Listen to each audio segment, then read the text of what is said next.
આપણે ધોરણ 10 માં સામાજિક વિજ્ઞાનમાં ભૂગોળ શરૂ કરવા જઈ રહ્યા છે. વિદ્યાર્થી મિત્રો, તમારા ધોરણ 10 ની સામાજિક વિજ્ઞાનની પાઠ્યપુસ્તક ઇતિહાસ, ભૂગોળ અને અર્થશાસ્ત્ર આમ 3 ભાગમાં વર્ગીકૃત કરી શકાય તેમ છે. જો વિદ્યાર્થી મિત્રો સામાજિક વિજ્ઞાનના બોર્ડના પ્રશ્નપત્રના ભારણની વાત કરવામાં આવે તો જનરલી કુલ માર્ક્સના 35% માર્ક્સ નું ઇતિહાસમાંથી પૂછાતું હોય છે.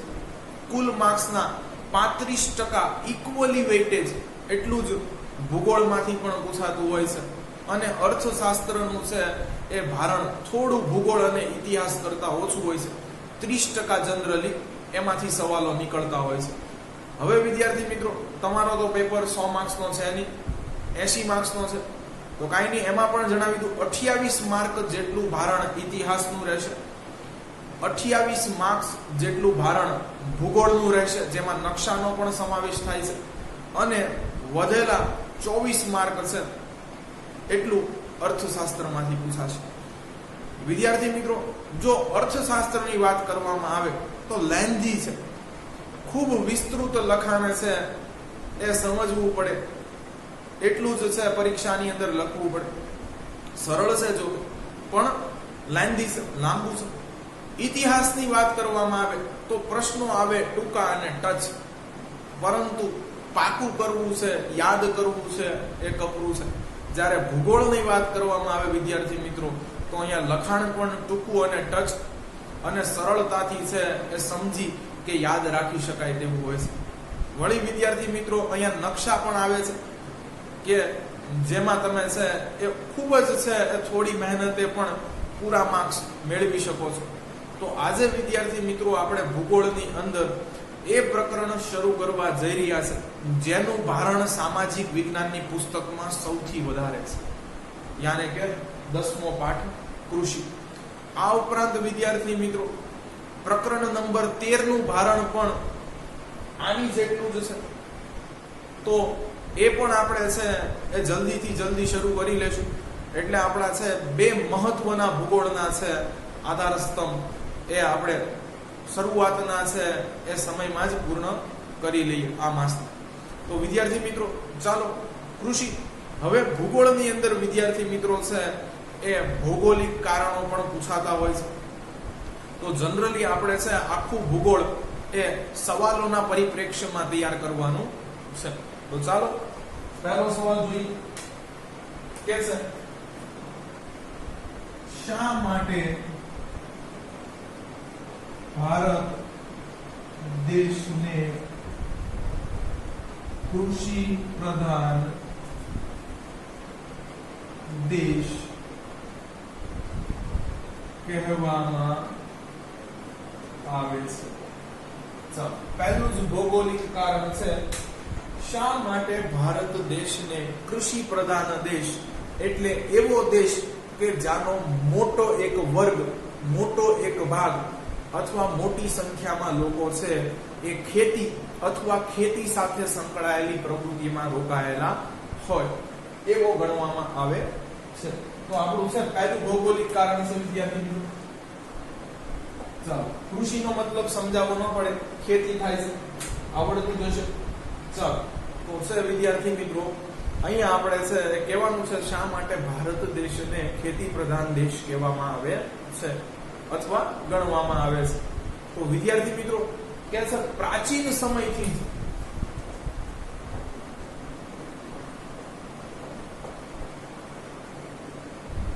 ભારત દેશના મોટા ભાગના લોકો ખેતી ક્ષેત્રે રોકાયેલા છે. વિદ્યાર્થી મિત્રો ખેતીની થોડી છે એ તમને વાત જણાવી તો વિશ્વમાં ખેતીનો ઇતિહાસ લગભગ 12,000 વર્ષો જૂનો છે.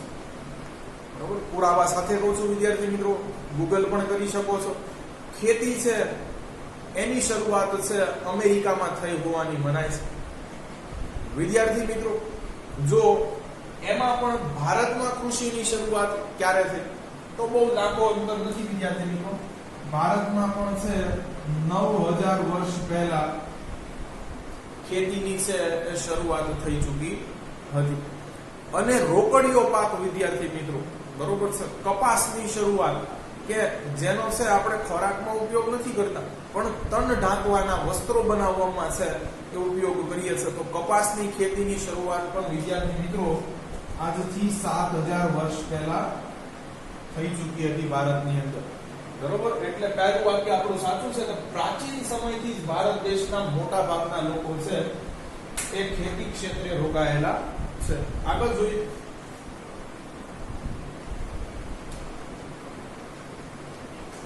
તો કે છે કે ભારતીય અર્થ વ્યવસ્થાનો આધાર અથવા મુખ્ય આધાર કહી શકો કૃષિ પર રહેલો છે. તમને એમ થાય વિદ્યાર્થી મિત્રો કે આવું સર તમે શા માટે કહી શકો? શું ભારત દેશમાં ઉદ્યોગો, વેપાર ધંધા નથી? સેવાકીય ક્ષેત્રે રોકાયેલા નથી?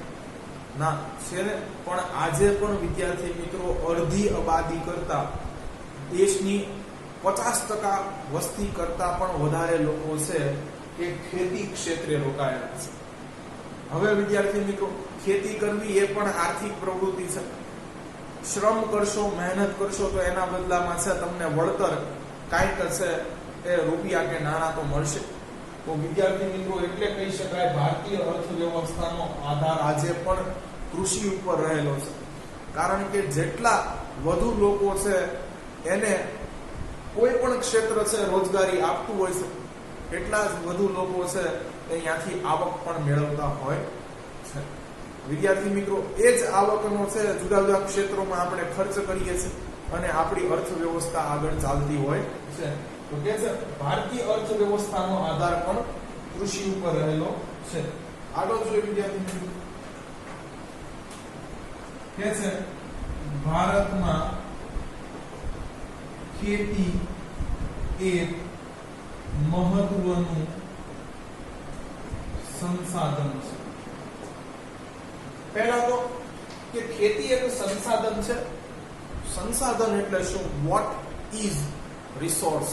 તો વિદ્યાર્થી મિત્રો માનવીને ઉપયોગી સાધન એટલે સંસાધન. તો ખેતીને સંસાધન કહેવું કે કેમ? તો એનો જવાબ છે હા. કારણ કે વિદ્યાર્થી મિત્રો અન્ન અને પાણી વગર તો જીવન શક્ય નથી. બરોબર છે?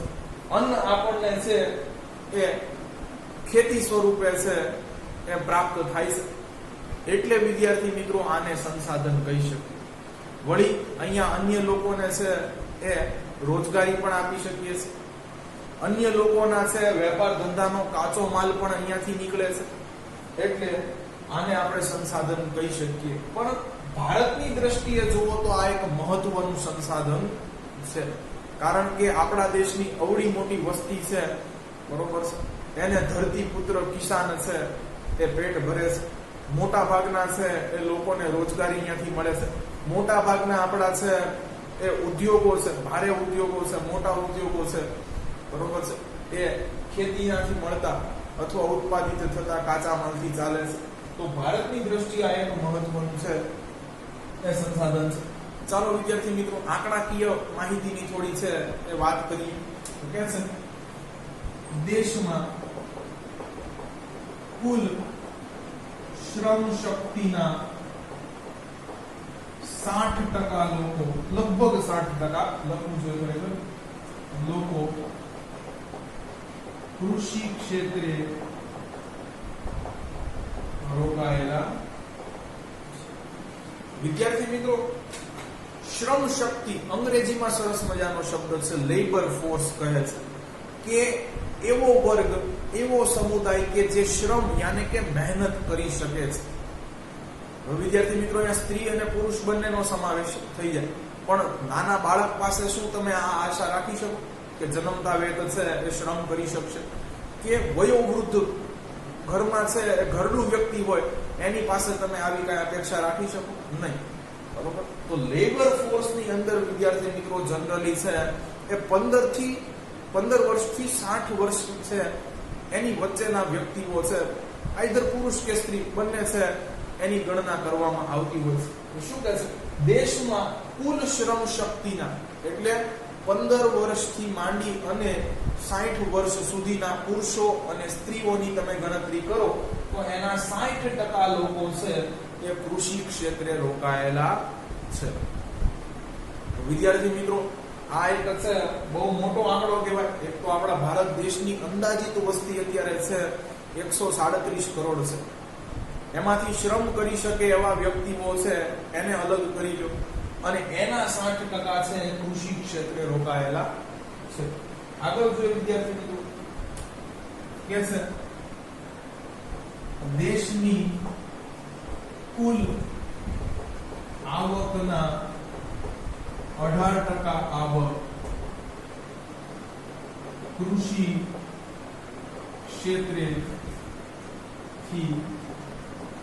પ્રાપ્ત થાય. 22% છે. વિદ્યાર્થી મિત્રો, જો દેશ 100 રૂપિયા કમાય છે તો એનો મતલબ છે કે 22 રૂપિયા છે આપણને ખેતીમાંથી મળે છે.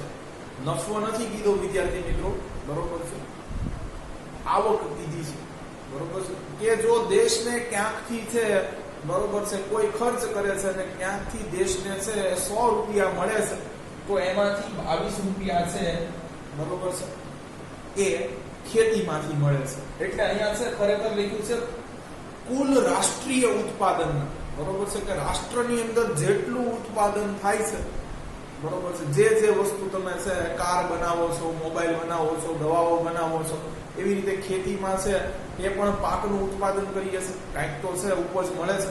ભલે આ એક કુદરતી પ્રક્રિયા છે પણ તો એના રાષ્ટ્રીય ઉત્પાદનના 22% છે, બરોબર છે, એ કૃષિ ક્ષેત્રમાંથી મળે છે. ખરેખર છે ટેક્સ્ટબુકની અંદર એવું લખ્યું છે, કઈ વાંધો નહીં, આ રીતે લખશો તો પણ ચાલશે. ચાલો વિદ્યાર્થી મિત્રો આગળ વાત કરીએ. કે છે દેશના કુલ ઘરેલું ઉત્પાદનના 17% હિસ્સો કૃષિ ધરાવે છે.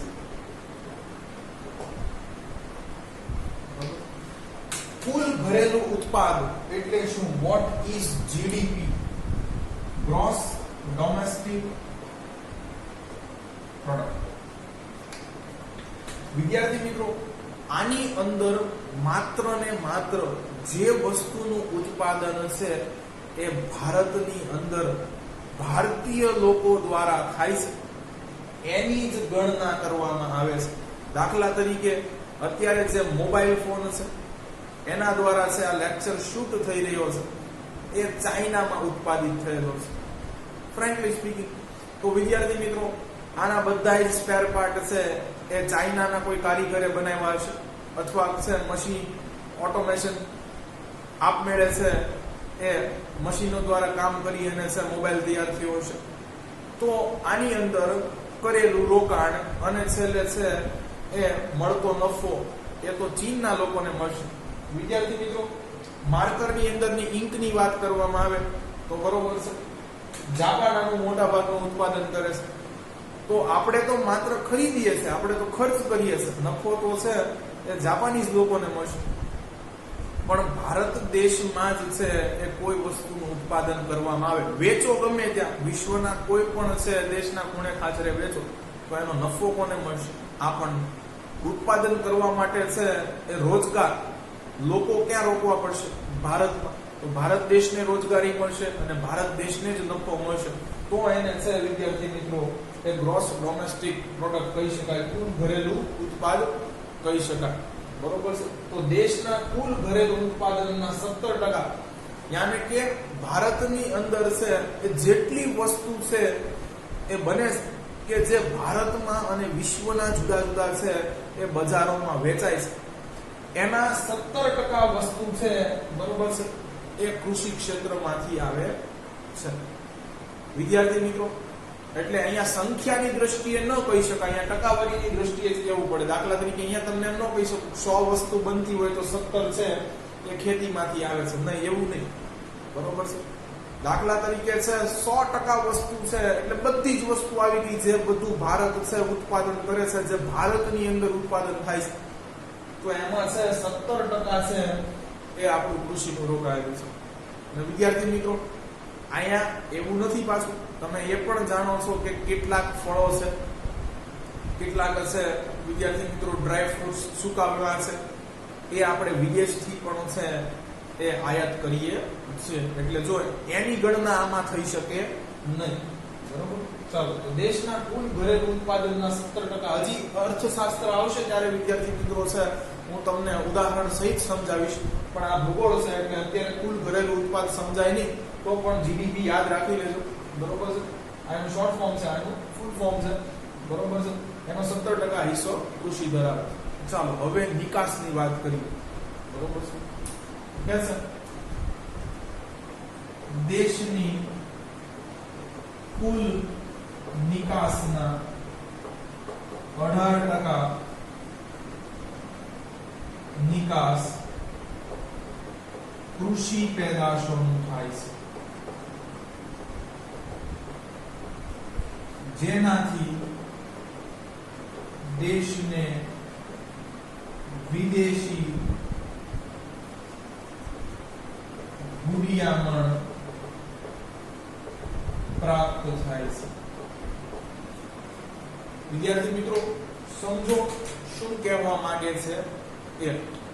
દાખલા તરીકે આપણા દેશમાં ઉત્પાદન થયેલી વસ્તુ છે એ આપણા દેશના બજારોમાં ન વેચાય, અન્ય દેશના બજારોમાં છે એ વહેંચાય તો એને આપણે નિકાસ કરી કહેવાય.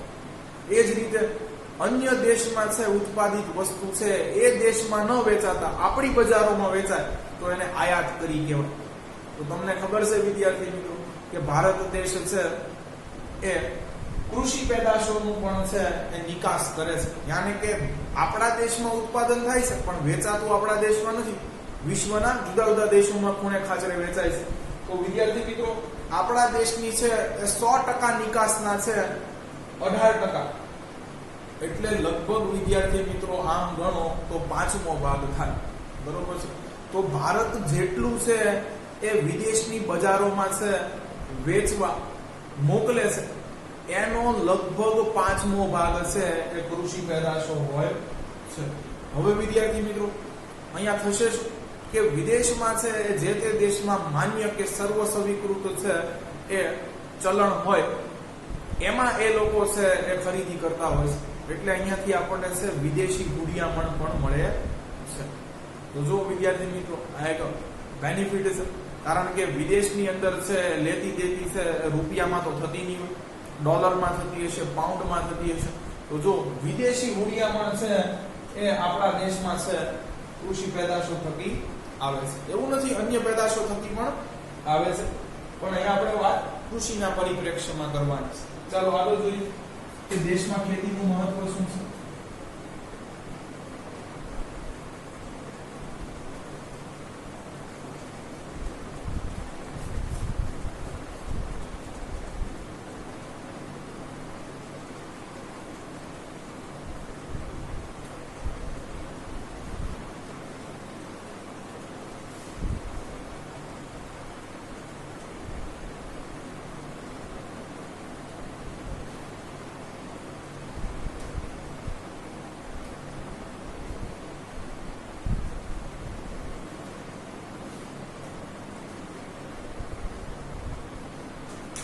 ચાલો આપણા દેશમાં ખેતીનો ઉદ્દેશ્ય શું છે એ કીધું છે કે છે આપણા દેશમાં માત્ર વસ્તીનું પેટ ભરવા નહીં, જો એટલે વસ્તીનું પેટ ભરવા તો ખેતી થાય જ છે, અવળી મોટી વિશાળકાય વસ્તી છે, કેટલું અન્ન જોતું હોય છે વિદ્યાર્થી મિત્રો. તો માત્ર પેટ ભરવા નહીં પરંતુ એટલે તેની સાથે સાથે ઉદ્યોગોને કાચો માલ પૂરો પાડવા પણ કૃષિ થાય છે અથવા ખેતી થાય છે. તો દેશનું છે એ પેટ ભરવું, બરોબર, લાલન પાલન કરવું, તેની સાથે છે એ ધમધોકાર ઉદ્યોગો ચલાવવા માટે છે આપણા દેશમાં ખેતી કરાય છે. यानी કે ઉદ્યોગોનો આધાર પણ ખેતી ઉપર રહેલો છે. તેથી કહી શકાય કે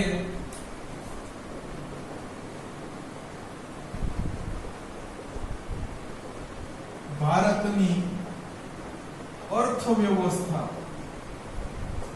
બરોબર છે, यानी કે એવી વ્યવસ્થા, એવી સિસ્ટમ કે જેના દ્વારા છે એ આપણા ઘરમાં આવક આવે છે, બરોબર છે, એ ખેતી ઉપર આધારિત છે. વાત સાચી છે વિદ્યાર્થી મિત્રો, બરોબર છે. કા આપણે છે એ કૃષિ ઉપર ખર્ચ કરતા હશું અને કા આપણને છે કૃષિ થકી આવક પ્રાપ્ત થતી છે. એટલે ભારત દેશની અર્થવ્યવસ્થા છે એ ખેતી ઉપર આધારિત છે. તેથી ભારત દેશ એ કૃષિ પ્રધાન દેશ છે. ચાલો, તો વિદ્યાર્થી મિત્રો અહીં આપણું છે પહેલું ભૌગોલિક કારણ છે તે પૂરું થાય છે. બીજું ભૌગોલિક કારણ છે શોર્ટ ક્વેશ્ચન્સ ની અંદર પૂછાઈ શકે કે શા માટે ભારત દેશમાં છે એ મોટા ભાગના પ્રદેશોમાં વર્ષમાં એક કરતા વધુ પાક લેવામાં આવે છે.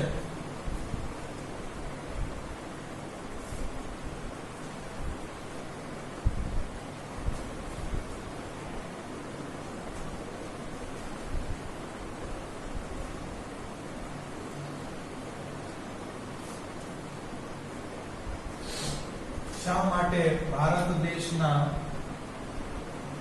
મોટા ભાગના પ્રદેશોમાં વર્ષમાં અથવા વર્ષ દરમિયાન એક કરતા વધુ પાક લેવામાં આવે છે? સવાલ નંબર 2. તો વિદ્યાર્થી મિત્રો, ખાસ કરીને આઝાદી પછી આયોજન પંચના જે દ્વારા પંચવર્ષીય યોજના છે તે આપણા દેશમાં લાગુ કરાવી. એમાં ખેતી અને ખેડૂતો છે એ કેન્દ્રસ્થ સ્થાને હતા. યાને કે ભારત દેશમાં છે આઝાદી પછી જે તે સરકારો દ્વારા છે એ જે કઈ યોજનાઓ ઘડાઈ એમાં ખાસ કરીને ખેતી અને ખેડૂતોનું ધ્યાન રાખવામાં આવ્યું હતું. તેથી સિંચાઈની સગવડો પણ ધીરે ધીરે પ્રાપ્ત થતી ગઈ. આધુનિક યંત્રો ઉપર સબસિડી મળતી ગઈ. દેશની છે માનદ સંસ્થાઓ દ્વારા ખેડૂતોને કૃષિ ક્ષેત્રેનું અત્યાધુનિક જ્ઞાન પોતાની છે સ્થાનિક ભાષાઓમાં મળતું થયું. એટલે વિદ્યાર્થી મિત્રો છે એ કૃષિ ક્ષેત્રે આપણે સ્વાવલંબન અને વિકાસ પ્રાપ્ત કર્યા છે. શા માટે ભારત દેશના મોટા ભાગના પ્રદેશોમાં વર્ષમાં એક કરતા વધુ વખત પાક લેવામાં આવે છે? તો અહીંયા ભૌગોલિક કારણો દેવાના છે. પહેલું કારણ છે, બરોબર છે, ફળદ્રુપ જમીન.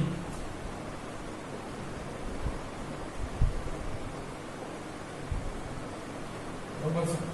ભારતની મોટા ભાગની છે એ ભૂમિ ખેતી લાયક છે.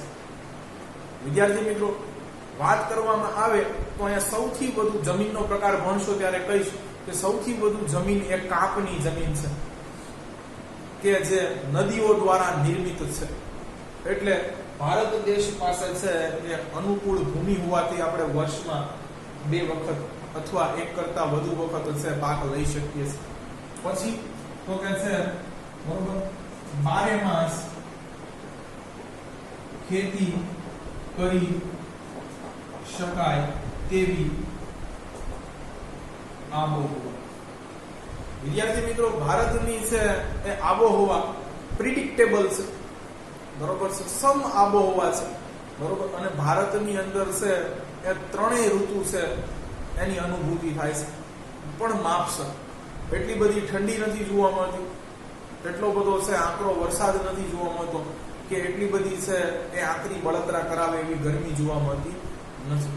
ગરમ અને ભેજ વાળી આબોહવા છે એ મોટા ભાગના આપણે પ્રદેશોમાં ધરાવીએ છીએ કે જે પાક માટે અનુકૂળ છે. કારણ કે તમને ખબર છે કે યોગ્ય સૂર્યપ્રકાશથી જ પ્રકાશ સંશ્લેષણની પ્રક્રિયા થશે અને પાકની વૃદ્ધિ થશે. સાથે હવામાનો છે એ ભેજ પણ જરૂરી છે. તો વિદ્યાર્થી મિત્રો, બારે માસ ખેતી કરી શકાય એવી આબોહવા હોવાથી જો વિષુવવૃત્ત પ્રદેશ હોત કે ધ્રુવવૃત્તીય પ્રદેશ હોત તો આપણને છે એ લાભ પ્રાપ્ત થાત નહીં. પણ ભારત છે કર્કવૃત્તમાં આવેલો હોવાથી વિદ્યાર્થી મિત્રો બારે માસ ખેતી કરી શકાય એવી આબોહવા આપણી પાસે છે. પછી કે છે સિંચાઈની પૂરતી સગવડ. ચાલો, ચોમાસામાં તો છે કે વરસાદ મળી રહે છે કુદરતી રીતે વૃષ્ટિ દ્વારા, વરસાદ દ્વારા, પણ ઉનાળામાં પાણી વગર થોડું કઈ ચાલશે. તો વિદ્યાર્થી મિત્રો, સિંચાઈની છે પૂરતી સગવડ છે, બરોબર, એના દ્વારા છે આપણે વર્ષમાં એક કરતા વધુ વખત પાક લઈ શકીએ છીએ. અને સૌથી મહત્વનું, ખેડૂત કે છે ભારતનો ખેડૂત છે કુશળ અને મહેનતુ. બરોબર છે, ખેડૂત બારે માસ છે એ મહેનત કરે છે.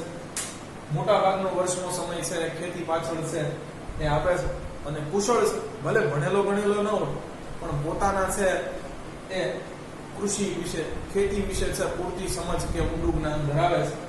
એટલા માટે છે ભારતમાં એ વર્ષમાં એક કરતા વધુ વખત છે મોટા ભાગના પ્રદેશોમાં એ ખેતી કરી શકાય છે.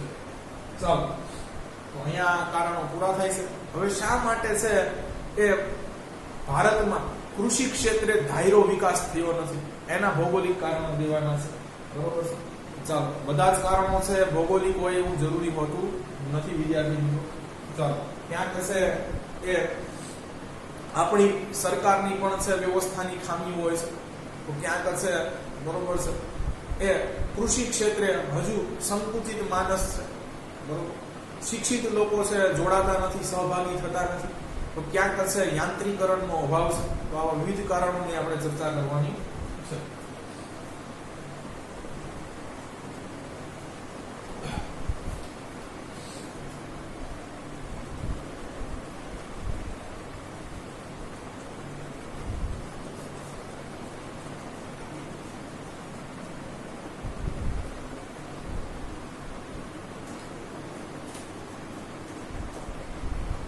શા માટે ભારતે કૃષિ ક્ષેત્રે ધાયરો વિકાસ કર્યો નથી?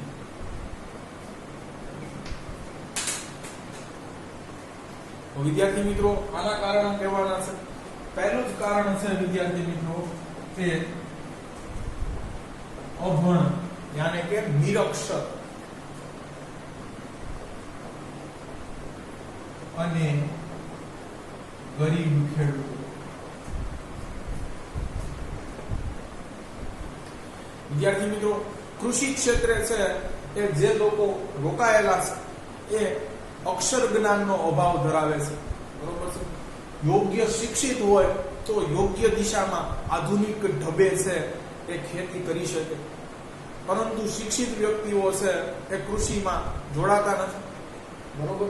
અને ગરીબ ખેડૂત છે, ખેડૂત જાણે છે, સમજુ છે, બરોબર, પરંતુ વિદ્યાર્થી મિત્રો પોતાની પાસે છે એ મૂડી નથી કે જે એ કૃષિ ક્ષેત્રે રોકી શકે. એટલા માટે છે એ ધાયરો વિકાસ થયો નથી. બીજું છે, બરોબર, કુટુંબ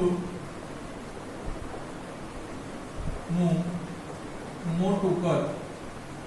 બરોબર વિદ્યાર્થી મિત્રો, હવે તો કે પુશ્તેની જમીન સંપત્તિ કે જે આપણને વડવાઓ કે પૂર્વજો તરફથી પ્રાપ્ત થઈ છે, બરોબર. જો કુટુંબનું કદ મોટું હોય તો વારસદાર વધી જાય, યાને કે છે બધાના ભાગે થોડીક જ છે એ જમીન વધે છે. એટલા માટે વિદ્યાર્થી મિત્રો અહીંયાથી આવકનો છે એ મોટો સ્ત્રોત પછી પ્રાપ્ત થતો નથી, બરોબર. તો જો વિદ્યાર્થી મિત્રો વસ્તી વધારો છે અહીંયા પણ નડે છે.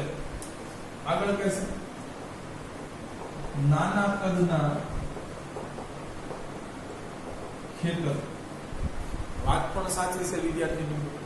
નાના કદના ખેતરો છે એટલે અંતે ઉત્પાદન ઓછું થાય છે, આવક ઓછી પ્રાપ્ત થાય છે. એટલે અહીંયા યાંત્રીકરણ કરવું, આધુનિક યંત્રોનો ઉપયોગ કરવો કે મોંઘા બિયારણોનો ઉપયોગ કરવો છે, જંતુનાશક દવાઓ, રાસાયણિક ખાતરોનો ઉપયોગ કરવો પોસાય તેમ નથી. એટલે વિદ્યાર્થી મિત્રો છે જો મોટા ખેતરો હોય, બરોબર છે, પોતાનું ટ્રેક્ટર વસાવી શકાય તો છે એ બિયારણો સુધારેલા રાસાયણિક ખાતરોનો ઉપયોગ કરી શકાય. કારણ કે ઉપજ જાજી થવાની છે અને તો આવક પણ છે વધુ પ્રમાણમાં મળવાની છે. નાના કદના ખેતરો હોવાથી પણ છે કૃષિ વિકાસ એટલો થયો નથી. આગળ કહે છે બરોબર અનિયમિત અને અનિશ્ચિત વરસાદ. ચાલો બરોબર છે વિદ્યાર્થી મિત્રો. कैसे कि छत टपकती थी उसकी फिर भी बारिश की दुआ मांग रहा था. बरोबर ખેડૂતની હાલત આવી છે કે પોતાના મકાનો તો કાચા છે પરંતુ છતાં પણ છે એ વરસાદની દુઆ કરે છે કે વરસાદ ટાઈમે થઈ જાય, સમયસર યોગ્ય પ્રમાણમાં થઈ જાય કે જેથી છે એનો પાક છે એ બળી ન જાય કે નાશ ન થાય. તો વિદ્યાર્થી મિત્રો અનિયમિત અને અનિશ્ચિત વરસાદ, અહીંયા જો અતિવૃષ્ટિ અને અનાવૃષ્ટિ બંને છે પાસાઓ ધ્યાનમાં લેવા જોઈએ. બરોબર કે વરસાદ જો સમયસર થશે તો જ ખેડૂતની મહેનત રંગ લાવશે, અન્યથા પાક બળી જશે. તો વિદ્યાર્થી મિત્રો એના કારણે પણ છે આ થોડું છે કુદરતને આધીન છે, બરોબર છે, થોડું નસીબ જેવું છે ફેક્ટર અહીંયા કામ કરે છે એટલે પણ ધાયરો વિકાસ થયો નથી. આગળ જોઈએ તો કહે છે સિંચાઈની અપૂરતી સગવડ. બરોબર કે છે કે સિંચાઈની સગવડો છે પંજાબ, હરિયાણા જેવા રાજ્યોમાં વધારે છે, પણ હિમાલયના અમુક પર્વતીય ક્ષેત્રોમાં જો તો સિંચાઈની છે સગવડો બિલકુલ નથી. તો વિદ્યાર્થી મિત્રો સિંચાઈની સગવડ નથી એટલે વર્ષમાં એક વખત કરતા વધુ વખત તમે પાક લઈ શકતા નથી. તો જો અહીંયા પણ મર્યાદા છે. આગળ કહે છે વધુ વસ્તી. આ પણ ધ્યાનમાં લેવા જેવું પરિબળ છે. કારણ કે વધુ વસ્તી છે એટલા માટે વિદ્યાર્થી મિત્રો જો કુટુંબમાં જે આવક આવે છે, બરોબર, હવે એ આવકનો છે એ તમે જો ભાગ વધુ લોકો પાછળ છે એ ખર્ચ કરવાનો છે. અને વસ્તી વધુ હોવાથી વિદ્યાર્થી મિત્રો અહીં તમે જો તો છે એ નિકાસનું ટકાવારી પ્રમાણ પણ ઘટે છે. કારણ કે જેટલું ઉત્પાદન થવાનું છે, દાખલા તરીકે તમને કહું તો 2014-15 ની અંદર ભારતની અંદર 252.68 કરોડ ટન એટલે 7 મીંડા અને 3 મીંડા આ બીજા એડ કરી દો, આટલું અનાજ ઉત્પન્ન થયું. માત્ર અનાજની વાત કરું છું, નથી હું શાકભાજીની વાત કરું કે નથી હું છે મસાલાઓની વાત કરું. પણ છતાં પણ વિદ્યાર્થી મિત્રો ભારત દેશની વસ્તી એટલી બધી વધારે છે કે આનો મોટો એવો ભાગ છે કે ભારત જ ઉભો કરે છે.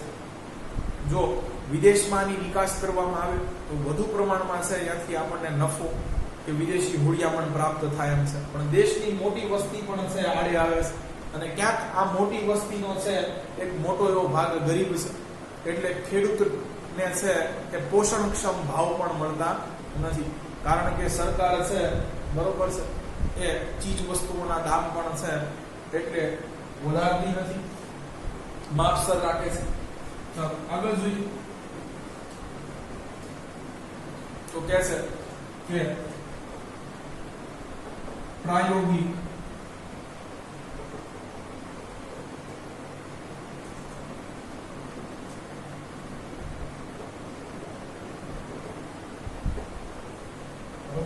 કૃષિ ક્ષેત્રે આખું નથી.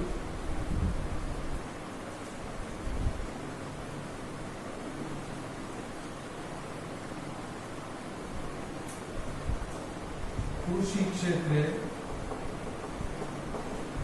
પ્રાયોગિક અભિગમમાં અરુચિ. બરોબર છે કે છે ખેડૂત છે બરોબર છે જે પદ્ધતિથી છે પહેલાથી ખેતી કરતો આવતો હતો એ જ પદ્ધતિથી છે એ આગળ પણ ખેતી કરતો જાય છે. નવીન કઈ કરવાનું છે એ અભિગમ ખેડૂતની અંદર હોતો નથી. સાહસ વૃત્તિનો અભાવ પણ અહીંયા વિદ્યાર્થી મિત્રો છે એ તમે કહી શકો. આપણે બીજું પણ લખ્યું સાહસ વૃત્તિનો અભાવ. કે જ્યાં સુધી તમે અવનવા એક્સપેરિમેન્ટ્સ નહીં કરો ત્યાં સુધી વિદ્યાર્થી મિત્રો છે એ તમારી આવકમાં વધારો થશે નહીં. બરોબર છે. જો વિદ્યાર્થી મિત્રો બીજા દેશોની અંદર છે એક્સપેરિમેન્ટ્સ કરવામાં આવે છે ખાસ કરીને એટલે આજે છે એ લોકો આગળ છે. ઇઝરાયલ દેશ છે પાણીની છે એ યોગ્ય સુવિધા ન હતી તો છે ટપક સિંચાઈ પદ્ધતિ વિકસાવીને આજે છે આપણી કરતા પણ સારી ખેતી કરે છે. જુઓ તો આ બધા છે પરિબળો આગળ પણ હજી છે કે સુધારેલા બિયારણો, પછી કે છે કે રાસાયણિક ખાતરો, જંતુનાશક દવાઓ, યંત્રો અને વૈજ્ઞાનિક ઢબનો કૃષિમાં ઓછો ઉપયોગ. જો વિદ્યાર્થી મિત્રો ખેતીની અંદર યાંત્રિકરણ કરવામાં આવે બરોબર, યંત્રોનો વધુ ને વધુ ઉપયોગ કરવામાં આવે, વધુ ને વધુ સુધારેલા બિયારણો, રાસાયણિક ખાતરો અને જંતુનાશક દવાનો ઉપયોગ કરવામાં આવે તો હેક્ટર દીઠ છે એ પાક ઉત્પાદન વધારી શકાય છે. યાને કે વધુ આવક મળે એમ છે. ખર્ચો શરૂઆતમાં છે ઇનિશિયલ ફેઝમાં મૂડી રોકાણ વધુ કરવું પડે પણ અંતે છે આવક પણ વધુ પ્રાપ્ત થાય એમ છે અને શ્રમ ઓછો કરવો પડે એમ છે. શ્રમનું ભારણ પણ ઘટે એમ છે. પરંતુ આ રીતે ખેતી છે ભારતની દેશની અંદર થતી નથી. યુરોપની અંદર, અમેરિકાની અંદર બરોબર દેશની છે કુલ વસ્તીના 5% કરતા પણ ઓછા લોકો છે એ ખેતી ક્ષેત્રે રોકાયેલા છે.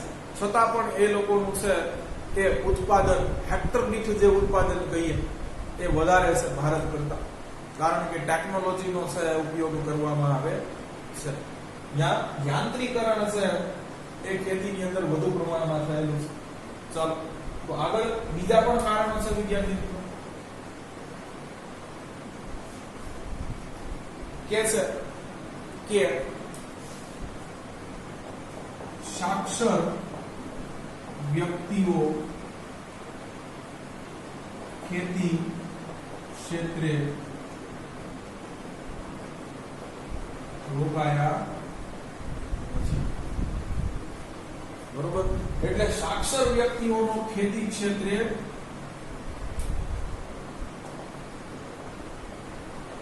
અભાવ પણ કહી શકે. બરોબર છે કે ભણેલા ગણેલા હોય અને ખેતી કરતા હોય એવા વ્યક્તિઓ છે ભારતમાં ઓછા જોવા મળે છે. બરોબર, અને એનું કારણ છે એ આગળ કહેવામાં આવ્યું છે. બરોબર છે કે ખેતીને મળેલો નીચો સામાજિક દરજ્જો. બરોબર કે છે દેશમાં જે કિસાન છે, ખેડૂત છે એની વેલ્યુ નથી કોઈ કરતું. બરોબર છે. ખેતી છે એને જે દરજ્જો મળવો જોઈએ એ મળતો નથી. એટલે છે અહીંયા શિક્ષિત લોકો છે એ રોકાતા નથી. અરે આ તો ખેતી કરે છે બરોબર, એટલે એની કાંઈ વેલ્યુ છે એ કરવામાં આવતી નથી. બરોબર, આપણા દેશની અંદર તો બિઝનેસમેન હોય એની વેલ્યુ થાય છે. બરોબર, ખેડૂતોની નહીં. તો આ છે એક કારણ છે. એના માટે જ સાક્ષર લોકો છે એ ખેતી કરતા નથી. બરોબર, અને એના કારણે છે વિદ્યાર્થી મિત્રો એક ભણેલો ગણેલો વર્ગ છે એ દેશની પાયાની અર્થવ્યવસ્થા છે એ ક્ષેત્રથી જ દૂર છે. તો આ બધા કારણ હતા કે જેનાથી છે બરોબર છે એ વૈશ્વિક કૃષિ ઉત્પાદન છે એની સામે ભારતનું કૃષિ ઉત્પાદન ઓછું છે. છતાં પણ વિદ્યાર્થી મિત્રો આપણે કૃષિ ક્ષેત્રે ઘણી એવી પ્રગતિ સારી એવી કરી છે. બરોબર, એનો પણ આગળ છે એ વાત આવશે. કે છે આ કારણોસર વૈશ્વિક કૃષિ ઉત્પાદનની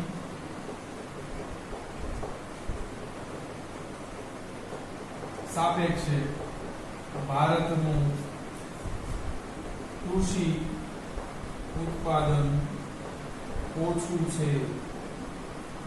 ચાલો 10 રીઝન યાદ રાખવાના છે.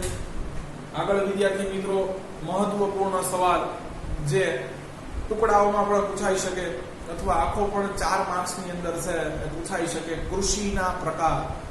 ચાલો એ જોઈએ.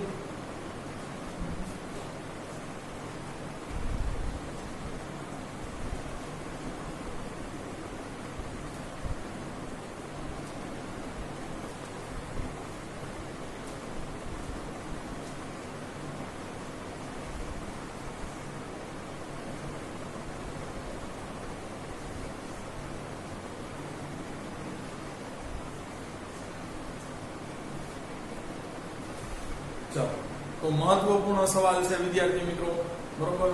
મોટા લાંબા ક્વેશ્ચન છે એની અંદર આ પૂછાઈ શકે છે એલક્યુ ની અંદર, બરોબર. કૃષિના પ્રકાર.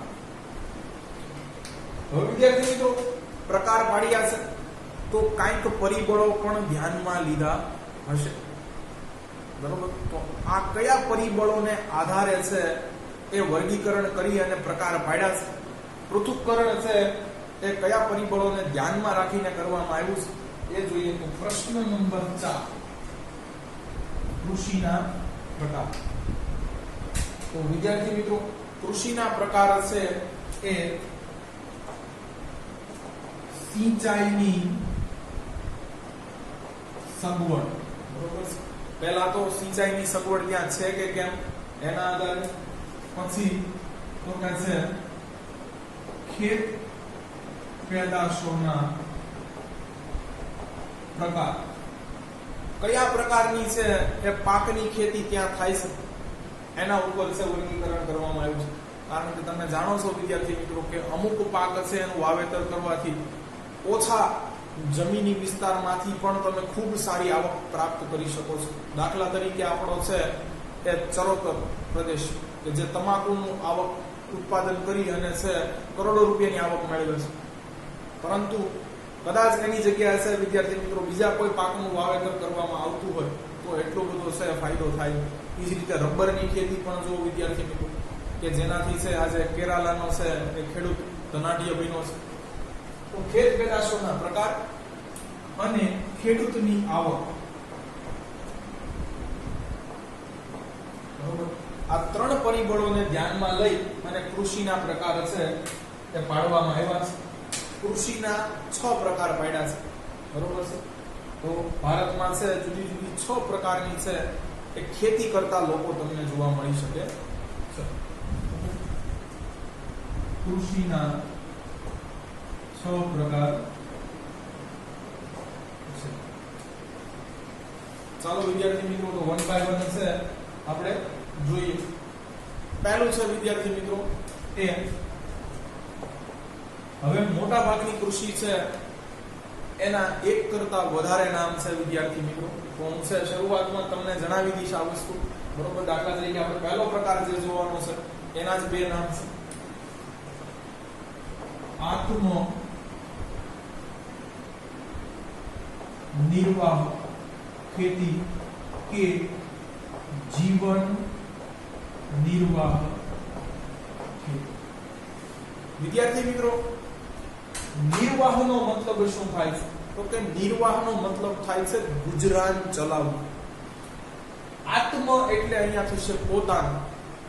એટલે આ પ્રકારની ખેતીમાંથી છે એ માત્ર પોતાનું ગુજરાન ચાલી શકે છે, બરાબર. મનુષ્ય છે અસંખ્ય ઈચ્છાઓ ધરાવી છે, પૂરી કરવા માટે છે એ નાણાંની જરૂર છે, અર્થ ઉપાર્જનની જરૂર છે, પરંતુ આનાથી એવું કઈ થાય નહીં. તમારું ગુજરાન ચલાવી શકો એટલી જ આવક છે એનો સ્ત્રોત તમને અહીંયાથી પ્રાપ્ત થશે. અથવા જીવન નિર્વાહ કે તમારું જીવન છે એ ટકી જાય ખરા, બરોબર છે. ભૂખ્યા ન સુવો, બરોબર, એટલું તો ઉત્પાદન અહીંયાથી થશે. તો આત્મનિર્વાહ ખેતી કે જીવન નિર્વાહ ખેતી. ચાલો જોઈએ કે છે આઝાદી પછી ભારતમાં આયોજન પંચે અનેકવિધ ખેતી અથવા ખેત યોજનાઓ અમલમાં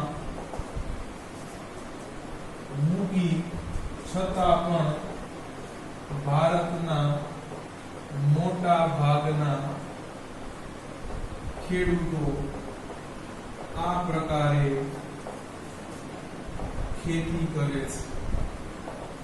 ચાલો વિદ્યાર્થી મિત્રો, પહેલા તો આયોજન પંચ એટલે શું, બરોબર, પછી પંચવર્ષીય યોજના એટલે શું. તો વિદ્યાર્થી મિત્રો, આયોજન પંચનું ગઠન છે, સ્થાપના એ 1951 માં કરવામાં આવી.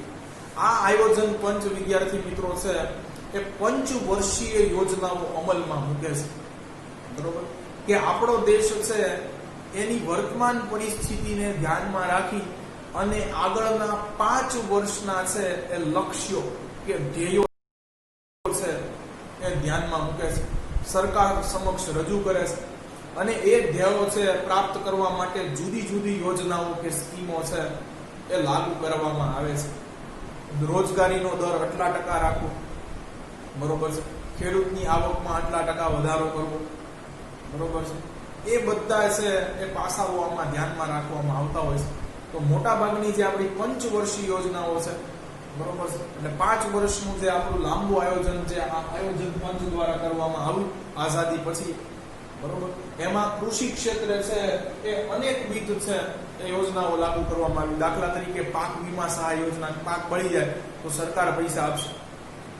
કિસાન ક્રેડિટ કાર્ડ યોજના, બરોબર છે, કે કિસાન છે એને કોઈની પાસેથી મોટા એવા વ્યાજે પૈસા લેવા પડે નહીં, બરોબર છે, બેંક છે એને ખેતી કરવા માટે લોન આપે, બરોબર, સબસિડી વિવિધ પ્રકારની છે એ જાહેર કરવામાં આવી, બરોબર છે, વ્યાજના દર ઓછા કરવામાં આવ્યા. આવી અનેકવિધ યોજનાઓ છે અમલમાં મૂકી છતાં પણ ભારતના મોટા ભાગના ખેડૂતો છે એ આ પ્રકારે ખેતી કરે છે. આ પ્રકાર કેવો છે એ આગળ જો. વિદ્યાર્થી મિત્રો, ભારતની અંદર છે એ ટોટલ 1951 થી માંડી અને 2017 સુધીમાં છે 12 પંચવર્ષીય યોજનાઓ આવી છે.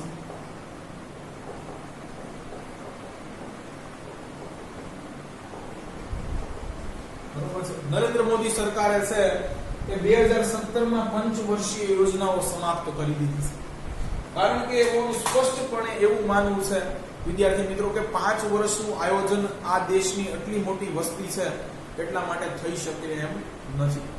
5 વર્ષ બહુ લાંબો સમય કહેવાય વિદ્યાર્થી મિત્રો. ખરેખર જોવો તો નાના આયોજનો કરવા જોઈએ, બરોબર. આપણે ટાઈમ ટેબલ બનાવીએ એ અઠવાડિયું ફોલો નથી થતું. અવડો મોટો દેશ એમાં 5 વર્ષનું આયોજન કરીને બેઠું, એની માટે કેટલા સર્વેક્ષણ કરવા, એ એક છે, બરોબર છે, એ વ્યર્થ બાબત છે. એટલે હવે છે વિદ્યાર્થી મિત્રો એ વાર્ષિક આયોજન કરવામાં આવે છે, બરોબર છે. 5 વર્ષને છે ધ્યાનમાં લેવામાં આવતા નથી. 2017 થી તો 12મી પંચવર્ષીય યોજનાને તમે છેલ્લી ગણી શકો, બરોબર. નરેન્દ્ર મોદી હમણાં અમલમાં મૂકી નથી, આગળ કદાચ સરકાર બદલાય અને બીજી કોઈ સરકાર પાછી અમલમાં મૂકે. વળી વિદ્યાર્થી મિત્રો કેવું થાય કે અધવચ્ચે સરકાર છે, બરોબર છે, એ પડી ગઈ, સરકાર બદલાઈ ગઈ તો પાછા નવી સરકાર આવે, નવા લક્ષ્યો લઈને આવે, બરોબર. એટલે આ યોજનાઓ કઈ ધ્યાનમાં ન દેવા એટલે છે સરકારે પંચવર્ષીય યોજનાઓ હમણાં પૂરતી મુલતવી રાખી છે, બરોબર. જોઈએ આગળ વિદ્યાર્થી મિત્રો, આ પ્રકારે ખેતીમાં શું થતું હોય છે, શું લક્ષણો છે. કે છે કે નાના કદના ખેતરો હોવાથી ખેડૂતને મોંઘા બિયારણો, રાસાયણિક ખાતરો, જંતુનાશક દવાઓ તેમજ યંત્રોનો ઉપયોગ કરવો પોસાય તેમ નથી. કે છે કે ખેડૂત છે જાણે છે કે ટ્રેક્ટર દ્વારા, રાસાયણિક ખાતરો દ્વારા, હાર્વેસ્ટર થ્રેશર દ્વારા, જંતુનાશક દવાઓ દ્વારા, સારા એવા સુધારેલા સંકર જાતના બીટી બિયારણો દ્વારા છે એ ઉપજ સારી જ પ્રાપ્ત થશે. પણ ખેતરોના કદ નાના છે વિદ્યાર્થી મિત્રો. હવે કોઈની પાસે 5 વીઘા કે 2-3 વીઘા જમીન હોય તો એની માટે છે એ ટ્રેક્ટર ન વસાવી શકે. બરોબર છે. એની માટે છે એ પ્રાથમિક ખર્ચ બહુ વધારે છે. એટલે કે છે કે ભારતમાં નાના કદના છે લોકો પાસે ખેતરો હોવાથી, જ્યારે વિદેશમાં શું છે વિદ્યાર્થી મિત્રો, ખાસ કરીને પશ્ચિમના દેશોની વાત કરવામાં આવે તો કે છે વસ્તી ગીચતા ઓછી છે, વસ્તી ઓછી છે, એટલે ખેડૂત પાસે જમીન છે એ વધુ પ્રમાણમાં છે. તો ત્યાં છે આ બધી ટેકનોલોજીનો ઉપયોગ છે એ કરવો હિતાવહ છે. અહીંયા નહીં. એટલે કે છે કે ખેડૂતોને છે આ બધી ખર્ચાળ વસ્તુઓનો ઉપયોગ કરવો છે ખેતીમાં પોસાય નથી. આજે પણ વિદ્યાર્થી મિત્રો ક્યાંક છે એ બળદ દ્વારા હળ ચલાવીને ખેતી કરવામાં આવે છે. બળદ પણ જો ન પાડી શકે એમ હોય તો પોતે હળ સાથે જોડાઈ જાય છે. બરોબર. આવી પણ છે એ કરુણ વ્યથાઓ તમે જોઈ છે આપણા દેશની અંદર. એટલે કે છે કે બરોબર છે આ ટેકનોલોજી છે પણ એનો લાભ લઈ શકતા નથી, કારણ કે નાના કદના ખેતરો છે. ચાલો કે છે કે આ ખેતરોમાંથી જેટલું ઉત્પાદન થાય છે તેનો ઉપયોગ કુટુંબમાં થઈ જાય છે. એટલે કે આ ઉત્પાદનથી કુટુંબનું ભરણ પોષણ જ થાય છે. બરોબર. કે છે કે વર્ષે જે ઉપજ પ્રાપ્ત થાય છે, બરોબર છે, એટલી ઉપજથી છે માત્ર પોતાના કુટુંબનું પેટ ભરી શકાય છે. હવે વિદ્યાર્થી મિત્રો કોઈ એક ચોક્કસ પ્રકારનો પાક વાવ્યો હોય, કદાચ થોડો છે એ પોતાના માટે સંગ્રહ કરી અને બાકીનો વેચી નાખે તો પણ વિદ્યાર્થી મિત્રો અન્ય પાક છે તે પોતાના ઘરે લાવવા જોઈતા હોવાથી વધતું પાછળ કાંઈ નથી. એમ કે છે કે માત્ર છે આ પ્રકારની ખેતીથી છે ખેડૂત પોતાના ઘરનું પેટ ભરી શકે છે, બીજી કોઈ ઈચ્છાઓ સંતોષી શકતો નથી. આગળ જોઈએ. તેથી જ આવી ખેતીને છે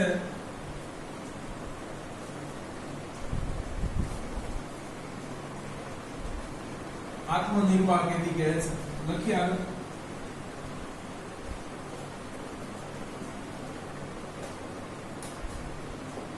તેથી જ આવી ખેતીને આત્મનિર્વાહ કે જીવન નિર્વાહ ખેતી કહે છે. પણ વિદ્યાર્થી મિત્રો પ્રકાર તો ખરી, પણ દુઃખની વાત એ છે કે ભારતના મોટા ભાગનો ખેડૂત છે તે આજે પણ આ પ્રકારની ખેતી કરે છે. લખીએ. ભારતમાં મોટા ભાગના ખેડૂત આજે પણ આ પ્રકારની ખેતી કરે કે છે કે ખેતીને તો ભારતમાં છે એક જીવન નિર્વાહ પ્રવૃત્તિ તરીકે જ જોવામાં આવે છે કે ખેતી કરો તો ખાલી છે તમે તમારા કુટુંબનું ભરણ પોષણ કરી શકશો, એને ભરપેટ ખવડાવી શકશો, બીજી ઈચ્છાઓ તમારી પૂર્ણ થશે નહીં. એટલે જ વિદ્યાર્થી મિત્રો કહે છે કે ભાવિ પેઢી છે ખેડૂત તે પોતાની ખેતી ક્ષેત્રે રોકવા ઈચ્છતો નથી. બરોબર છે. એને પોતાનાથી ગામડેથી અથવા પોતાના કુટુંબથી દૂર કરી દેવામાં આવે છે. શહેરમાં છે એ રહી અને રોજગારી મેળવી અને છે આવકનું કોઈ સાધન કેળવવાનું છે શીખવવામાં આવે છે, ખેતીથી દૂર કરી દેવામાં આવે છે. કહે છે કે આજે પણ ભારતમાં ખેતીને એક જીવન નિર્વાહ પ્રવૃત્તિ તરીકે જોવામાં આવે છે. કોઈ એવું વિચારી શકતું નથી કે ખેતી કરીને પણ તમે તમારી છે એ ઈચ્છાઓ સંતોષી શકો છો. અથવા સારી એવી આવક પ્રાપ્ત કરી શકો છો. ચાલો વિદ્યાર્થી મિત્રો બીજો પ્રકાર જોઈએ.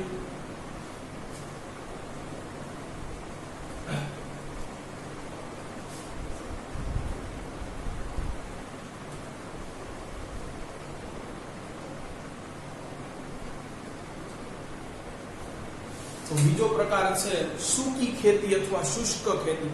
શુષ્ક ખેતી છે વિદ્યાર્થી મિત્રો પાઠ્યપુસ્તકમાં લખ્યું નથી, ખાસ આ વાત પણ ધ્યાનમાં લેજો. નામ આ પણ છે શુષ્ક ખેતી કે સૂકી ખેતી. બરોબર. હવે વિદ્યાર્થી મિત્રો રસાવાળું બટેટાનું શાક, તીખું તમતમતું અને સૂકી ભાજી વચ્ચેનો જે તફાવત છે એવો જ અહીંયા છે. ક્યાં શુષ્ક ખેતી કરવામાં આવે છે જોઈએ. તો કે છે ભારતમાં જે પ્રદેશોમાં, ભારતના જે પ્રદેશોમાં વરસાદ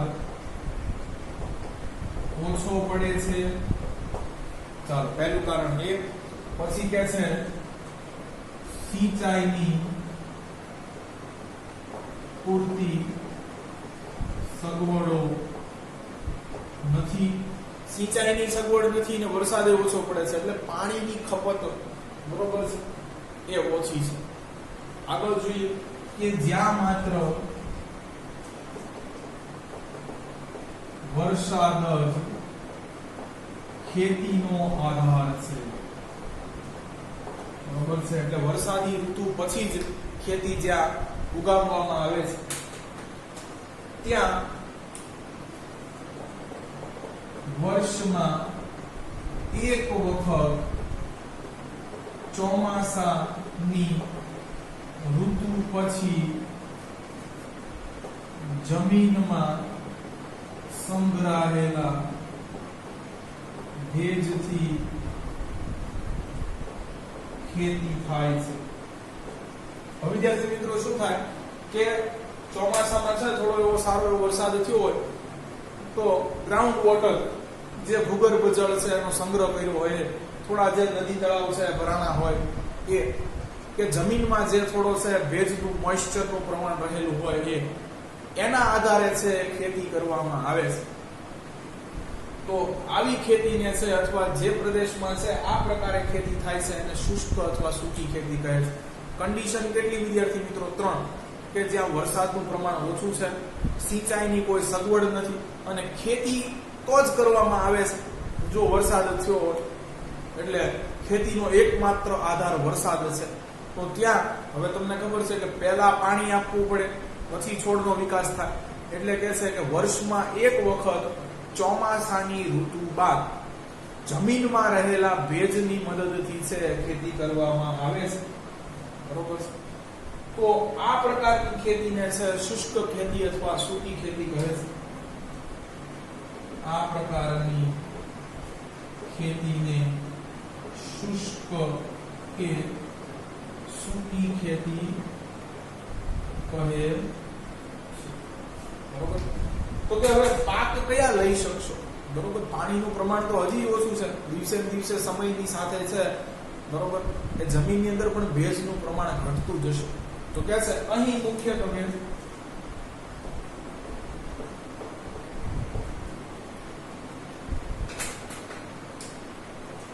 બાજરી, જુવાર અને કઠોળ જેવા ઓછી પાણીની જરૂરિયાત વાળા પાક લેવાય છે. વિદ્યાર્થી મિત્રો કઠોળ તમે ખાસ કરીને એમાં પણ ચણા છે એ બહુ ઓછા પાણી પણ છે એ લઈ શકો છો. બાજરી જેટલી તપે એટલી મીઠી બનતી હોય છે. તો જનરલી જુઓ શું કહે છે કે આવી જગ્યાએ તમે છે એ બાજરી જાર વાવી શકો અથવા કઠોળ જેવી ઓછી પાણીની જરૂરિયાત વાળા પાકો છે વાવી શકો. તો જો આ ત્રણેય છે કઠોળમાં તો ઘણું બધું આવે છે વિદ્યાર્થી મિત્રો, એ ઓછી પાણીની જરૂરિયાત વાળા છે એ પાકો છે. પ્રકાર ગણો તો બાજરી અને જુવાર ધાન્યમાં આવી જાય છે, કઠોળનો એક અલગ વર્ગ છે. ચાલો આવું કઈ ઉદાહરણ કરું ક્યાંય આવી ભારતમાં ખેતી થતી? ચાલો આપણું ગુજરાતનું છે બરોબર.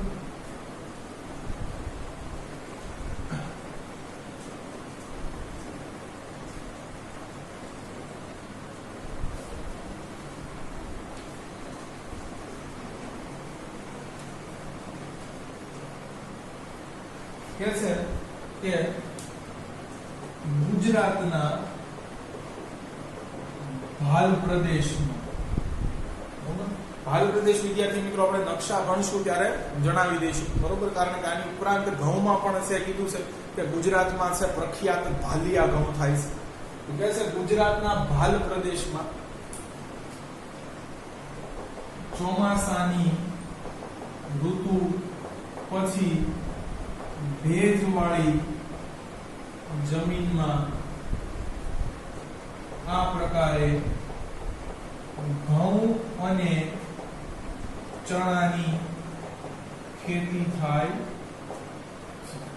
વિદ્યાર્થી મિત્રો આગળ જ વાત કરી કે ચણા ઓછા પાણીએ લઈ શકાય એવો પાક છે અને ભાલિયા ઘઉં એ તો આપણને ખબર જ છે, ઘરે ઘરે પ્રચલિત છે. એટલે આ બેની છે એ ખેતી ત્યાં કરવામાં આવે છે ભાલ પ્રદેશમાં. તો આ સૂકી ખેતીનો પ્રકાર છે. જો વિદ્યાર્થી મિત્રો અહીંયા સિંચાઈની સગવડ ઓછી છે, આની પહેલા ખેડૂતોની આવક ઓછી હતી. ચાલો તો હવે વિદ્યાર્થી મિત્રો છે આગળ ત્રીજો પ્રકાર જોઈએ.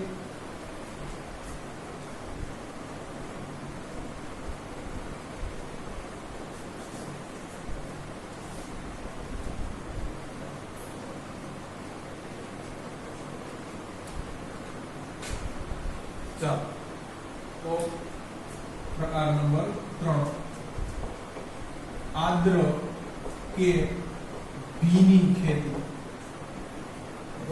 એટલે તો કે છે વર્ષના છે મોટા ભાગના દિવસો દરમિયાન છે અહીંયા સારો એવો વરસાદ થતો હોય, બરોબર છે, જમીનની અંદર છે ભેજનું પ્રમાણ સારું એવું રહેતું હોય, ત્યાં કેવી રીતની છે એ ખેતી કરવામાં આવે છે. તો સિંચાઈની સારી એવી સગવડ હોય ત્યાં, એટલે આ શુષ્ક ખેતીનું તદ્દન ઓપોઝિટ છે. ચાલો જોઈએ. તો કે છે કે જ્યાં ભારતના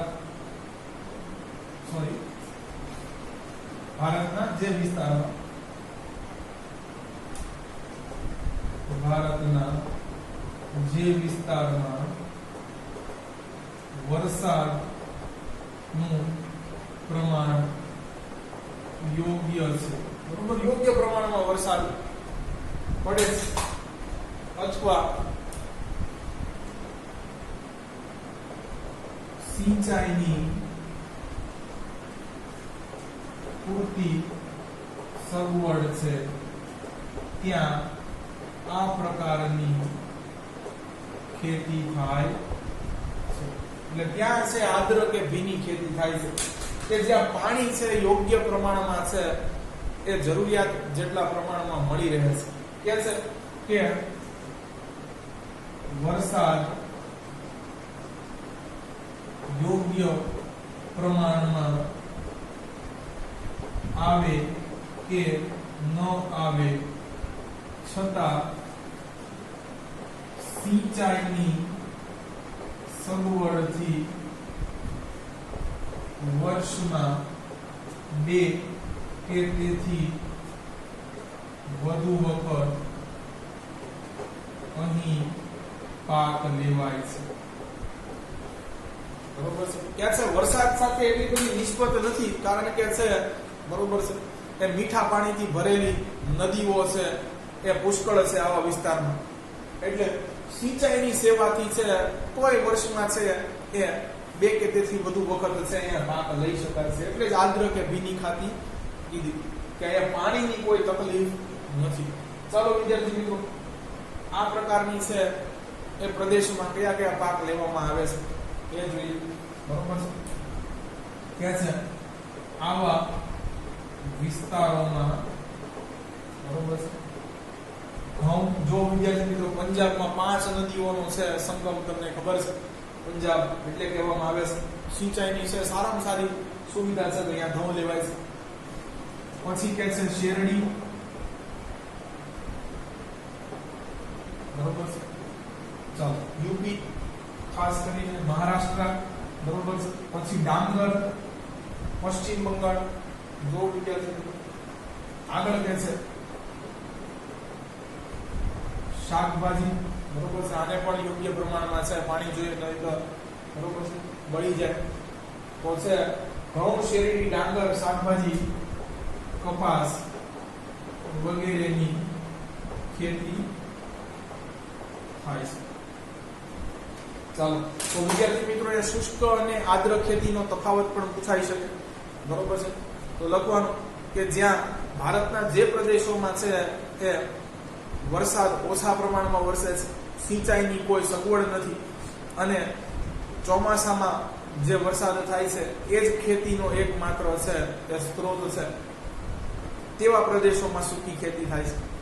જ્યાં વરસાદ ઠીકઠાક પ્રમાણમાં થાય છે અને સિંચાઈની પૂરતી સગવડ છે ત્યાં આર્દ્ર કે ભીની ખેતી થાય છે. સૂકી ખેતીની અંદર ચોમાસાની ઋતુ બાદ તમે છે વર્ષમાં એક વખત પાક લઈ શકો, જ્યારે આર્દ્ર ખેતી છે કે જ્યાં થતી હોય જે વિસ્તારોમાં ત્યાં બે કે તેથી વધુ વખત વર્ષમાં પાક લઈ શકાય છે. પછી તો કે ત્યાં છે ચણા છે અને બાજરી જુવાર છે એવા ઓછી પાણીની જરૂરિયાત વાળા પાકો લેવામાં આવે છે, જ્યારે અહીં ઘઉં, શેરડી, ડાંગર, શાકભાજી અને કપાસ જેવા પાકો લેવામાં આવે છે. તો આ ત્રણ મુદ્દા લખી શકો બંને બાજુ. ચાલો, ચોથો પ્રકાર જોઈએ.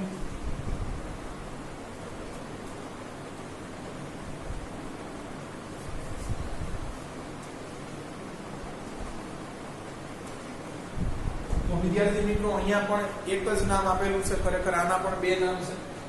ચાલો, ઝૂમ પદ્ધતિની ખેતી અથવા સ્થળાંતરિત ખેતી.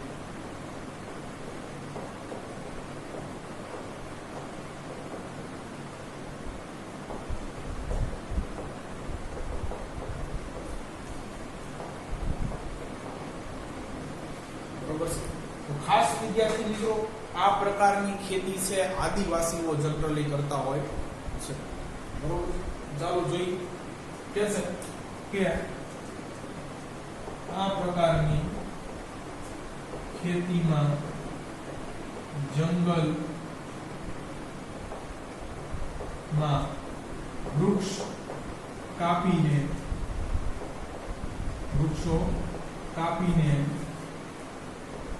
બાળીને જમીન સાફ કરી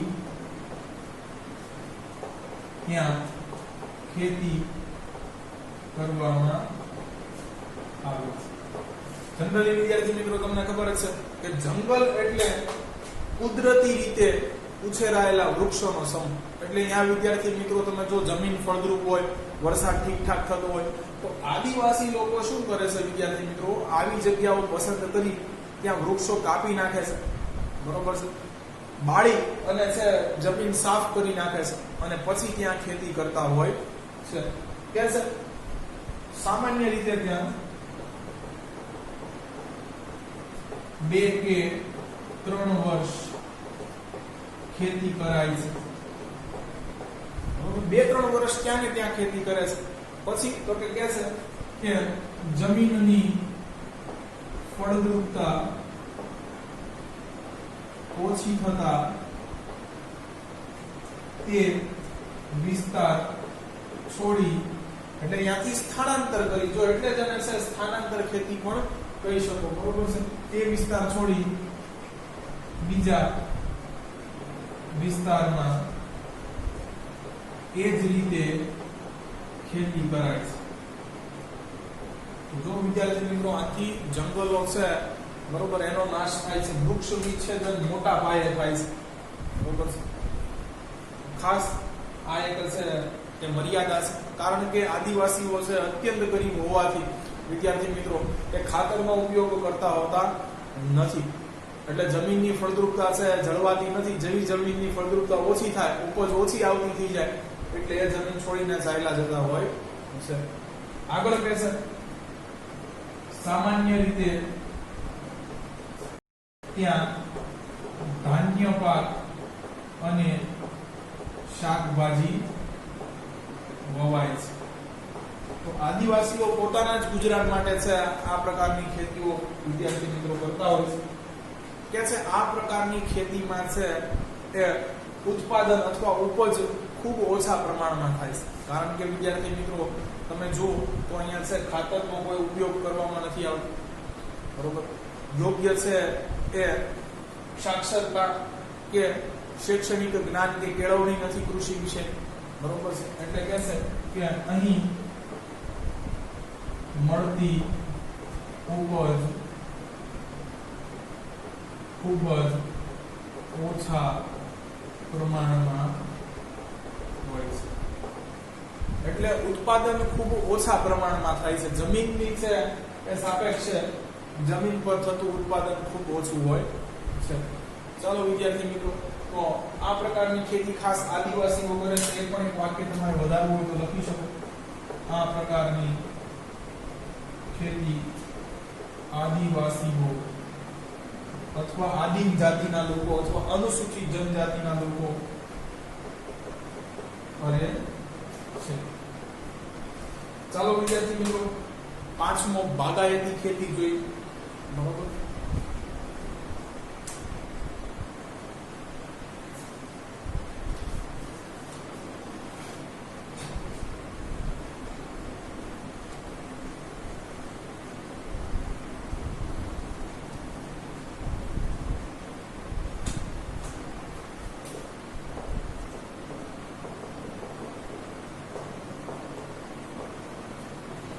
વિદ્યાર્થી મિત્રો, ખાસ એ ત્રણેય વાક્ય ગણ્યા ગાંઠિયા લખવાના છે, પણ ખાસ તમારે છે એ વ્યવસ્થિત પાકા કરવા પડશે. કે છે કે આ એક ખાસ પ્રકારની ખેતીનો પ્રકાર છે. કે છે આ ઘેરા નથી, બરોબર, ખાસ પ્રકારનો કૃષિનો પ્રકાર છે. એટલે ખાસ પ્રકારના લોકો જ આને છે કરી શકે. ચાલો, અહીંયા શું હોવાય છે વિદ્યાર્થી મિત્રો? કે છે આ રીતે ચા, કોફી, કોકો, રબર, નાળિયેરી તેમજ સફરજન, કેરી, દ્રાક્ષ,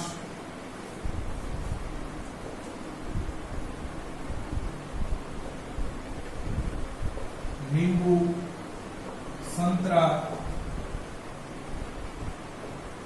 આંબળા, ખારેક જેવા ફળોની કાળજીપૂર્વક, ચીવટપૂર્વક છે ખેતી થાય છે.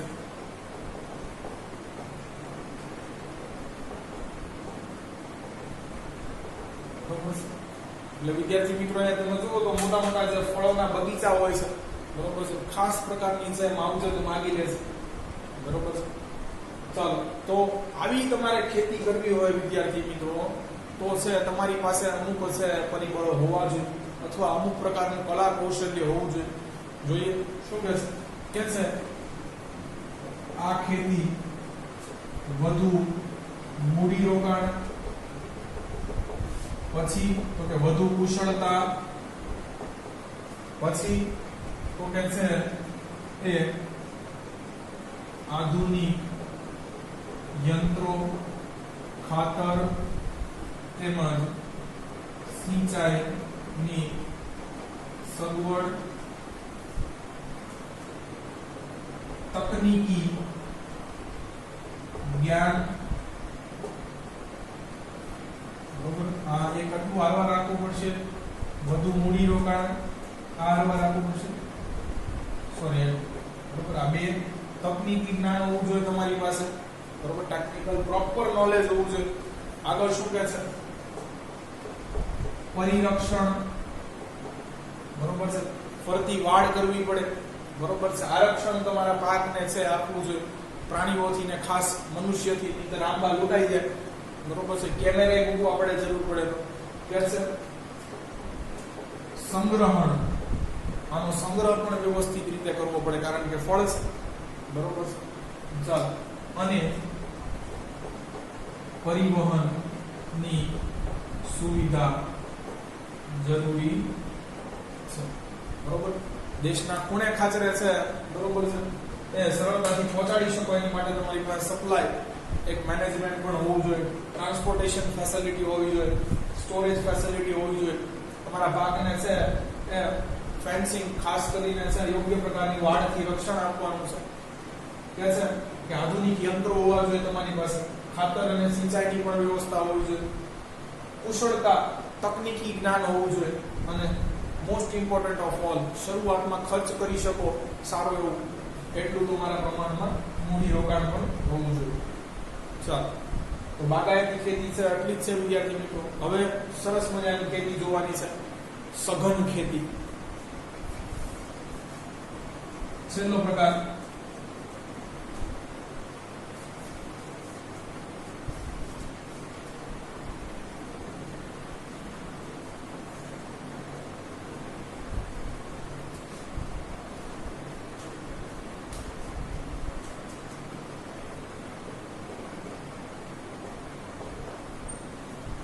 વિદ્યાર્થી મિત્રો અહીંયા આપણે જોયું કે પાંચમું અને છઠ્ઠો જે પ્રકાર છે એના એક એક જ નામ છે, પણ અહીંયા છે કે અંતે આને એક બીજું નામ દેવામાં આવ્યું છે, વ્યાપારી ખેતી પણ કહે છે.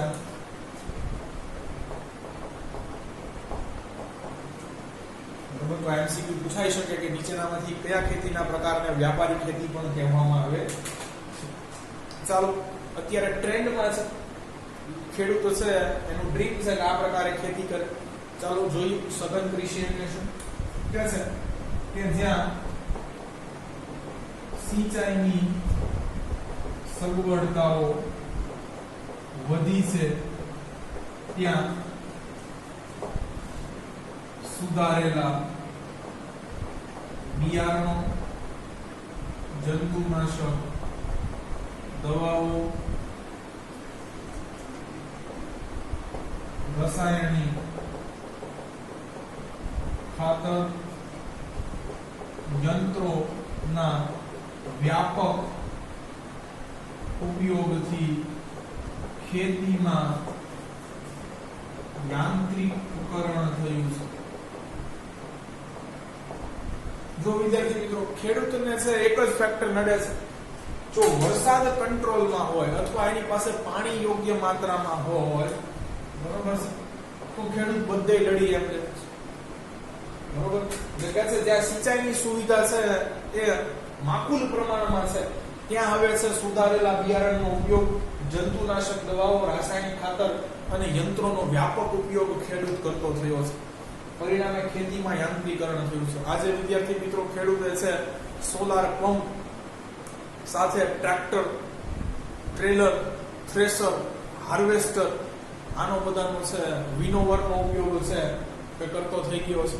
એટલે કે છે યાંત્રિકરણ છે બહોળા પ્રમાણમાં કર્યું છે. બરોબર, ચાલો જોઈએ આ પ્રકારની ખેતીને સઘન ખેતી કહે છે.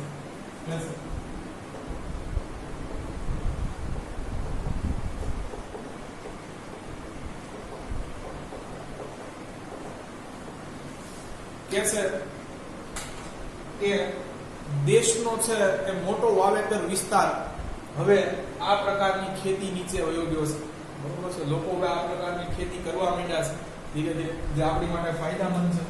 કે છે દેશની મોટા ભાગનો વાવેતર વિસ્તાર આ પ્રમાણે ખેતી કરે.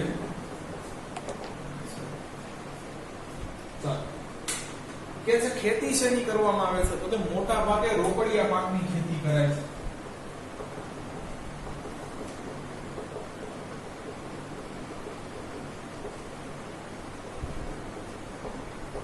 વિદ્યાર્થી મિત્રો આજકાલ ખેડૂતો રોકડિયા પાકને છે એ શા માટે વધુ મહત્વ આપી રહ્યો છે, તો જો રોકડિયો પાક, બરોબર છે, નામમાં જ ખબર પડે કે રોકડા રૂપિયા ગણાય જાય, તો તમે જોશો કે જે ફસલ છે એની લણણી કર્યા બાદ એને અમુક સમય સુધી છે એ એના ગ્રાહકો સુધી પહોંચાડવો જરૂરી હોય છે, અન્યથા એ પાક ખરાબ થઈ જાય છે. વિદ્યાર્થી જો આ જ તકલીફ છે કે ખેડૂતો જ્યારે છે પોતાનો લણેલો પાક છે એ વેચવા જાય છે ત્યારે છે એના ઉચિત દામ દેવામાં આવતા નથી, અને જેટલો સમય છે ખેડૂત પાસે પાક પડ્યો રહેશે એટલી જ એની કિંમત ધીરે ધીરે ઘટતી રહેશે, કારણ કે પાક છે એ ખરાબ થવાના, કીટકોનો છે મારો લાગવાના, ભેજથી છે એ બગડવાના ચાન્સીસ વધતા જાય છે. પણ રોકડિયો પાક વિદ્યાર્થી મિત્રો જો જે મોટા ભાગે છે એ સપ્લાય કરવાનો હોય છે એ ઉદ્યોગોની અંદર, કે બગડવાની સંભાવના છે એ ઓછી હોય છે, તો એટલા માટે મોટા ભાગે ખેડૂત છે આનું રબર છે, પછી કપાસ છે, શણ છે, એનું વાવેતર આજે છે વધુ પ્રમાણમાં કરતો થયો છે. એટલે કે છે મોટા ભાગે છે રોકડિયા પાકની ખેતી કરાય છે, એટલે બગડવાની ઝંઝટ નથી, બરોબર છે, અથવા સંભાવના ઓછી છે, બરોબર છે. ત્યાં છે ખેડૂતોનો સંગ્રહ કરીને છે જ્યારે ઉચિત દામ મળે ત્યારે છે એને વેચી શકે એવા બરોબર સ્તરે પહોંચી શકે છે. આગળ કહેશે કે તેથી હેક્ટર દીઠ ઉત્પાદન સૌથી વધુ હોય છે. વિદ્યાર્થી મિત્રો તમને પૂછે કે નીચેનામાંથી ખેતીના કયા પ્રકારમાં હેક્ટર દીઠ ઉત્પાદન સૌથી વધુ થાય છે, એટલે વિદ્યાર્થી મિત્રો કે તમે 6 પ્રકારની છે કૃષિ એપ્લાય કરી લો, સરખી જ છે એ જમીન લ્યો તો ઉપજ ક્યાંથી જાજી મળશે, ક્યાંથી નાણાં છે વધુ પ્રમાણમાં મળશે, તો આ પ્રકારની ખેતી સઘન ખેતી. છેલ્લે તમને છે કન્વર્ઝન લખાવીશ, વીઘો, એકર, હેક્ટર છેલ્લે, બરોબર, એટલે કેટલું થાય એનું છેલ્લે છે હું તમને એ કન્વર્ઝન લખાવીશ, જેથી કરીને તમને આગળ જતા કોમ્પિટિટિવ એક્ઝામની અંદર છે એ ફાયદો થાય. તો કે છે તેથી હેક્ટર દીઠ ઉત્પાદન અહીંયા છે એ સૌથી વધુ હોય છે. એટલે 6 પ્રકારની ખેતીમાં છે એ સઘન ખેતી બેસ્ટ છે એમ કહી શકીએ, કારણ કે આપણે તો નિસ્બત આવક સાથે છે. કે છે કે અહીંયા આર્થિક વળતર ધ્યાનમાં લેવાતું હોવાથી આને વેપારી ખેતી પણ કહે છે. તો ખાસ આપણને આ પ્રકારની ખેતીમાં આર્થિક વળતર ધ્યાનમાં લેવાતું હોવાથી તેને વ્યાપારી ખેતી પણ કહે છે. વિદ્યાર્થી મિત્રો જો તમે અમુક ધાન્ય પાકો છે એનો ભાવ સરકાર નક્કી કરતી હોય છે, પણ અમુક છે એ પાક અહીંયાથી મોકૂફ છે, એમાંથી બાદ છે કે જે તમે પોતે ભાવ અથવા બજારની કિંમત પ્રમાણે છે એ વહેંચી શકો છો. ખાસ કરીને છે એવી જ વસ્તુ છે રબર છે, બરોબર છે, કપાસ છે, જનરલી બજારનો જે ભાવ નક્કી થતો હોય એ ભાવ છે એને આધીન ગણતરી કરીને છે એનું વાવેતર કરવામાં આવતું હોય છે. જો તમે વિદ્યાર્થી મિત્રો અહીંયા આર્થિક વળતર ધ્યાનમાં લેવાય છે, બરોબર છે. ઘઉંનું ઉત્પાદન કરશો, ભાવ તો સરકાર નક્કી કરશે, બરોબર છે, પણ રોકડિયા પાકનું વાવેતર કરશો, માર્કેટ બજાર છે એ એના ભાવ નક્કી કરશે કે અત્યારે પુરવઠો હાજર કેટલો છે, માંગ એની કેટલી છે, એ પ્રમાણે ભાવ નક્કી કરશે. તો અહીંયા આર્થિક વળતર ધ્યાનમાં લેવાય છે, બરોબર છે, નફો ધ્યાનમાં લેવાય છે, એટલે આને વ્યાપારી ખેતી પણ કહે છે. તો અહીંયા વિદ્યાર્થી મિત્રો આપણા ખેતીના છે પ્રકાર પૂરા થાય છે. હવે કૃષિ પદ્ધતિઓ આગળ જોવાની છે. કૃષિના પ્રકારો અને પદ્ધતિઓમાં શું તફાવત છે એનાથી આપણે નેક્સ્ટ લેક્ચરની શરૂઆત કરીશું. જો તમને અમારા વિડિયો લેક્ચર્સ પસંદ આવતા હોય તો આને લાઈક કરો, તમારા અન્ય વિદ્યાર્થી મિત્રો જોડે આની લિંકને શેર કરો. Thanks for watching my video.